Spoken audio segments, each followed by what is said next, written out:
need rain. It is really dry out there, and the big fear is fire. A number of communities have burn bans in effect, like Menominee Falls, which is where we find our Henry Rossoff tonight. He's actually fresh from covering a bad blaze in Racine County. Henry. And the fear of many of those burn ban communities like Menominee Falls, where the grass and everything else is very dry and brittle right now, is what happened just outside of Burlington today, where a small fire quickly became a very big one. It's bad.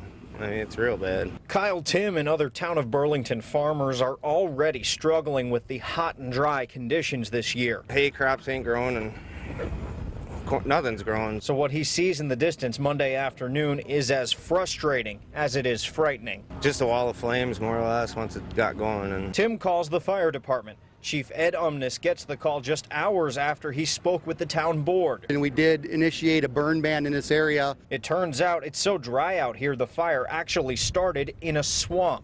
Still went up. The fire grew from about a 20 by 20 area to about 80 acres. Took off pretty fast, kind of caught me and another guy in it. At one point, we had about a half a dozen houses that were threatened, prompting some temporary evacuations. With the wind, it just took off. I mean, it more or less exploded. It takes about 15 different departments to get the 3-alarm blaze under control. The exact cause is still unknown, but the chief says it could very well have something to do with the weather. And firefighters hope with more dry days ahead, this is not just the tip of the iceberg. I hope this is the end of the iceberg. As do farmers who on this day fortunately did not lose any crops or buildings to a close call. It's just going to be a bad year.